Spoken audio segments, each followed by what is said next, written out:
fans in attendance in Charlotte have taken over this stadium. Shedeur Sanders putting on a show. Based on what you've seen tonight, they're going to want to know, does he move up the depth chart? Does he start getting first-team reps?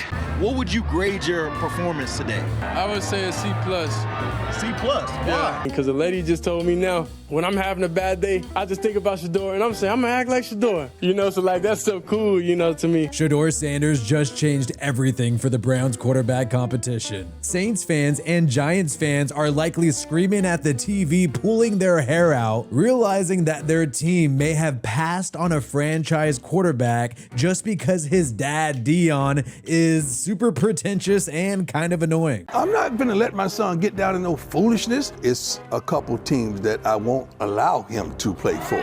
Projected top 1, 2, or you fall to like 9. Where are you? No. You know who my dad is? The biggest issue in all of this was primetime Deion Sanders and the thought of having to deal with him. In the preseason matchup against the Panthers, after every great play by Shedeur, the camera crew panned over to as many Browns fans that they could possibly find in the crowd. Because even the NFL camera crew knows that there is no way the Browns can keep Shedeur on the bench this year, especially after that spectacular performance. If Shedeur remains QB4 on the depth chart after this game, we may have protests erupt in Cleveland, Ohio. Not even Shedeur fans saw this coming. His sympathetic pundits in the media spent all week saying he's being set up to fail. I think he's being set up to fail. That's right, I'm going to say it. Afraid he's going to get on the field in preseason games without a lot of practice reps, and then they're going to ask him to perform these heroic tasks. It's like you want him to fail. Shedeur has not received first-team reps throughout training camp, but due to injuries to fellow quarterbacks Dillon Gabriel and Kenny Pickett, he was spontaneously given the opportunity to start in this first preseason game. Many starters for the Browns were given the night off, including quarterback 1 Joe Flacco, who is apparently as old as Deion Sanders. We even had a special appearance from the former quarterback 1 of the Browns, Deshaun Watson. You could see him there on the sideline, likely knowing his time with the Browns is over, especially after Shedeur's performance. It's just hilarious to witness the 6 QBs that the Browns have on the roster, including the newly signed Tyler Huntley. Now, at first, it looked like Shedeur's haters were gonna get the best of him. He went 3 and out in his first drive, and in his second drive, he failed a 4th and short conversion in an empty set formation. He did not get rid of the football in enough time and ended up having a turnover on downs. But what was so crazy, and even I will admit, as someone who made videos making fun of Shedeur Sanders' draft fall, I was completely shocked with what happened next. He practically had a flawless game after that and pretty much made 0 errors after those first 2 drives. My absolute favorite play was on his first touchdown when he just freaking threaded the needle on a play action pass in the red zone, placing it perfectly where only his receiver could get it. And we know the NFL world and a lot of fans and even myself have criticized Shedeur Sanders for being too cocky, but that is one key thing that you notice throughout the game is that the moment was not too big for him at all. He looked cool and confident, like there was no nerves at all, and he was able to deliver routine throws to help make his team move down the football field. We noticed that his athleticism could translate to the NFL level. He had amazing scrambling ability. He was able to give his team a spark and pick up a first down on an improvised run. And one of the highlight scrambles of the night went for 0 yards, but it was still absolutely amazing to see Shedeur break multiple tackles of NFL defenders, NFL-sized guys. He moved up and down the football field and turned a play that looked like it was going to be a huge negative into just 0 yards. You got to give a shout out to some of his receivers as well, but Shedeur was able to throw on the run as well, scramble to the right side of the field, and was able to deliver a pass to the wide receiver, the rookie out of Penn State, Florida. He picked up a big reception with only 1 hand. But I think the pass that people are going to be talking about all week by Shedeur Sanders came on his 2nd touchdown in the first half. This guy was able to scramble evade pressure, allow his running back to boom, pick up a defender and deliver a freaking strike right in the end zone for a touchdown. It was absolutely amazing. What's so funny is that entering this game, like we mentioned earlier, Shedeur's lovers and fans thought he was going to do poorly in this game, and obviously his haters were expecting him to do poorly in this game, and even the night looked like it was going to start off a little too cringe. When Shedeur entered the stadium, he was walking with a posse and some teammates and had a little boombox blasting his own music. Shedeur was blasting his own music walking in.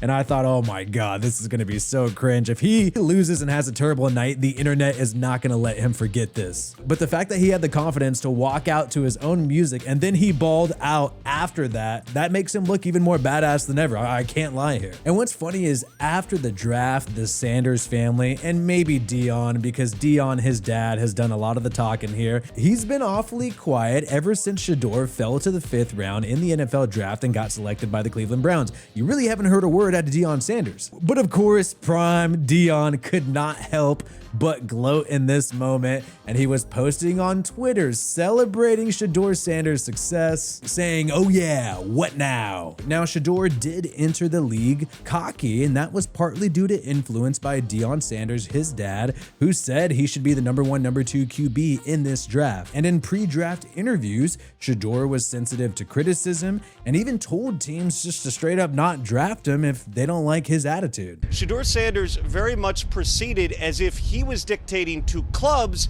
where he was going to go, rather than how the draft works, which is the other way around. At the Combine, it is now well documented some of his formal interviews did not go well. One assistant coach told me in all his years it was the worst formal interview he'd ever been through. People said that Shedeur was trying to dictate how he wanted things to go and made them feel small. He seemed to feel as if he was in an elite category where he could choose the few teams he wanted to go to. But now, after this crazy draft experience, it seems like Shedeur Sanders is humbled, and you were able to see that in his comments after this amazing performance. I feel like, today I did some good, some bad. I know moving forward, I won't make the same mistakes twice. What would you grade your performance today? I would say a C+.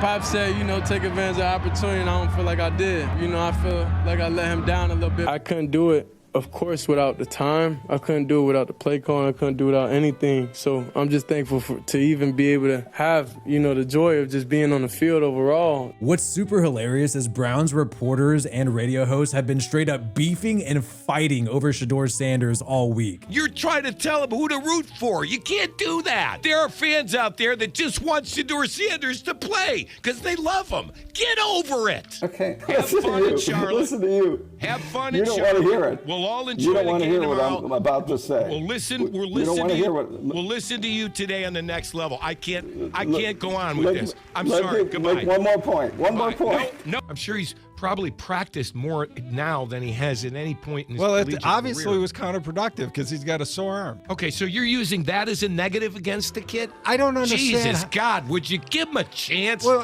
My God, here's the because his thing. arm's sore? Yeah. What, that's a negative that the kid's got a sore arm? Yes. Because he's working too hard?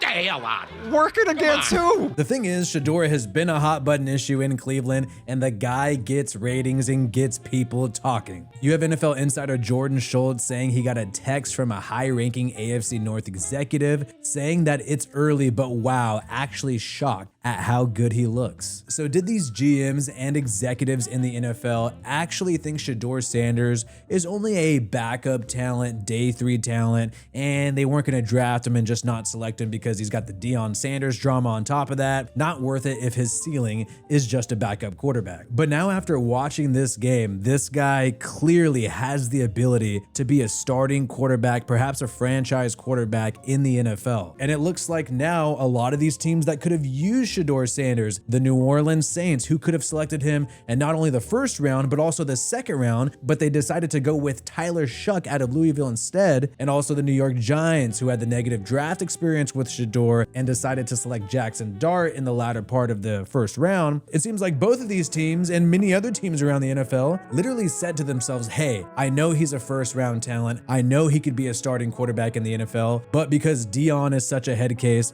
we're just not going to do it. And to me, that's kind of stupid and irresponsible because talent trumps everything you could do with a player who's an absolute psycho like Aaron Hernandez, but say, hey, let's try to make it work with this guy just because he's so freaking talented. So obviously these teams should have just rolled with Shedeur Sanders, because dealing with a overprotective dad who's a little sensitive in the media especially, that's not as bad as some of these other crazy players around the NFL. Now I will keep it real and say that Shedeur didn't do much in the first 2 drives against the actual Panthers starting defense. Like we said, he had a 3-and-out, then he had a turnover on downs, and that was the real first team defense minus JC Horn, the starting star corner, and the star defensive tackle Derek Brown. But he was able to show later on in the first and second quarter that he was far above the second team and lower depth players who came in afterwards. But I have to say, wow, Kenny Pickett and Dylan Gabriel are probably kicking themselves right now because they had sore hamstrings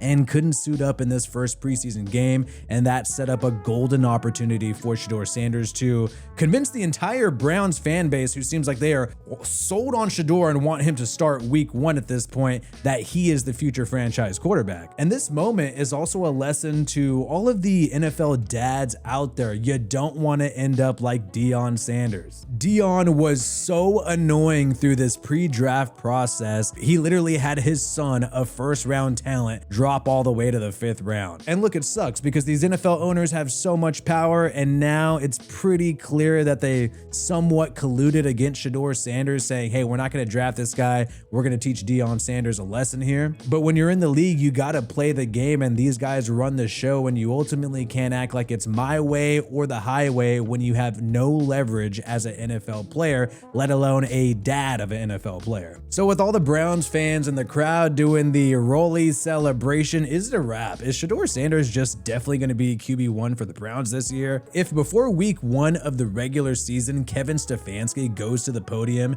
and says Shedeur is actually going to be on the practice squad and not make the 53-man roster, instead we're going to have Dylan Gabriel, the 3rd-round pick, be QB2, I think Browns fans might actually kidnap this guy.